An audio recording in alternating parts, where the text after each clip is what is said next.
Alright, we've hit a good stop and part with Torts, where we can give a good review, a good recap of everything that we've covered so far. And this is going to be a lot, so it's actually going to be quite brief.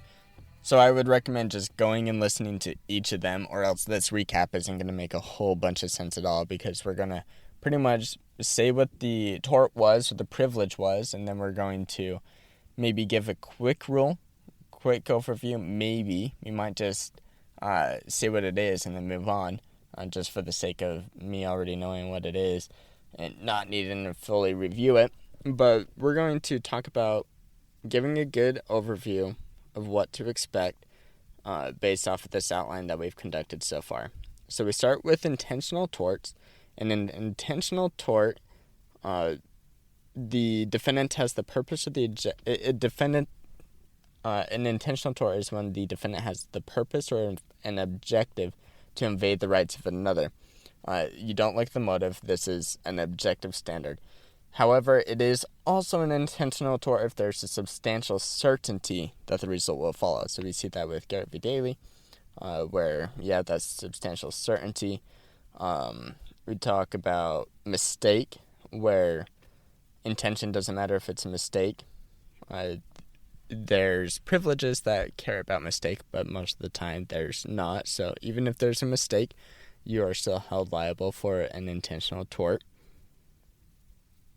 This is to protect the bodily autonomy of people.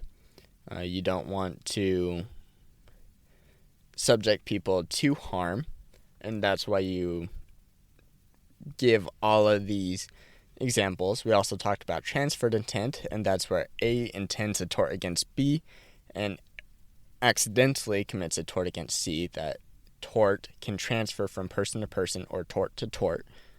So that's a little bit of an overview of the intentional torts, but let's actually talk about some of the intentional torts themselves. So battery. Battery is touching another person in anger and having violence that actually causes the harm. So if it's harmful contact or offensive contact, that's a battery.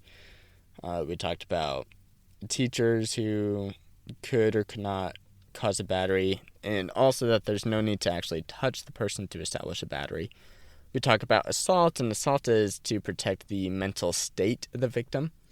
You want to be free from apprehension, and so thus it requires the awareness that an assault could occur, and this is all done through an objective standard. Likewise, with false imprisonment, it's to protect the mental state of the victim. Again, awareness is a big deal.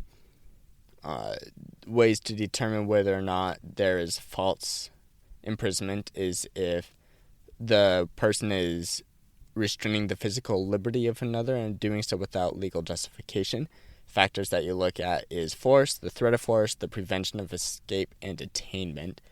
Those are all things. And we also learned that walls are not a factor, so you could be barred by C, restrained by C.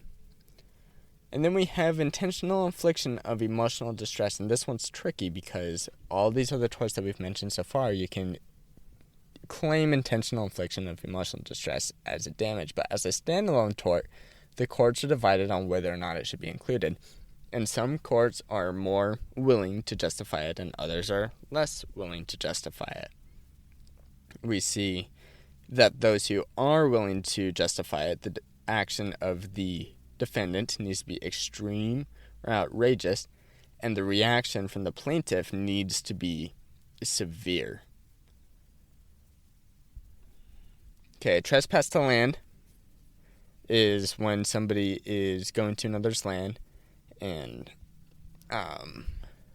they don't need to prove damage to the land, but trespass to chattel, you do need to prove damage to the chattel, either that it was impaired or dispossessed in some way.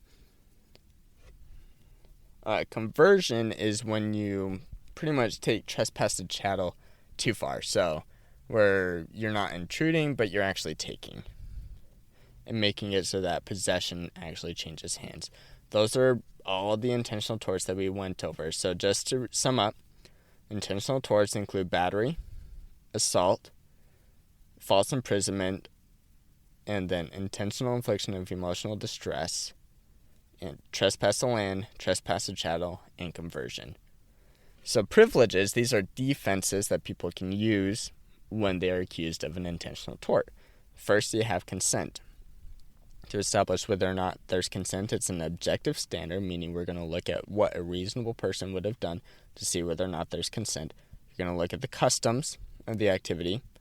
And also, when it comes to medical stuff, if you exceed the scope of consent, it's going to be considered battery. So there are instances where you can give consent, but those are quite limited. Fraudulent consent is also a thing, but it's about the nature of the consent. So if a person consents to being dunked in water, then they are dunked in water, but the purpose was for a different reason. Different reason doesn't matter as long as you get what you consented to. However, if you're dunked into sewage water, then, well, that's not what you consented to, and fraudulent consent then applies. You can also have the privilege of self-defense and the defense of others. This is focusing heavily on whether or not there's a reasonable belief, and also there can be a reasonable mistake, meaning you mistakenly defend yourself, assuming against a person who wasn't actually harming you. That is a defense that you can make, even though in intentional torts, most of the time you can't make the defense of mistake. It's an issue of retaliation. If you retaliate, that's not self-defense. And also, the courts consider whether or not the person attempted to retreat. Defense of property, we focus on life and limb being more important than property. This is most of the time. There are circumstances where the value of the property is so high that the property might overtake that value of life and limb. However, most of the time, and that's not going to be the case, and so if you want to defend your property, just live on your property, and that way you can actually claim self-defense instead of defense of property.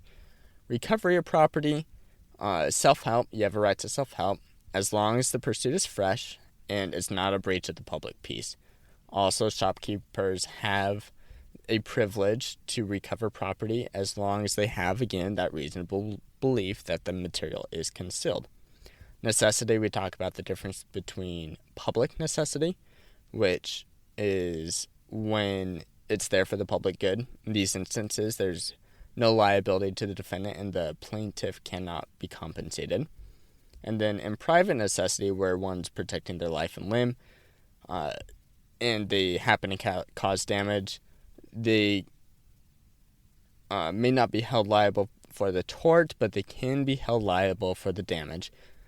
That was a lot. Privileges, just to sum up, we have consent, we have self-defense, the defense of others, the defense of property, recovery of property, and necessity. And there's a couple others that we didn't really focus on because they're straightforward, but that's discipline, justification, and the authority of law. That's pretty much a good summary of what intentional torts and privileges have been all about so far this semester. More to come. Thank you for listening to this episode of The Law Schoolers. Before I let you go, there are 4 things I want to say. The first thing is if you enjoyed these episodes and if you enjoyed the website, I would invite you to go and join Law Schoolers Pro. And you can do that by going to lawschoolers.com/join.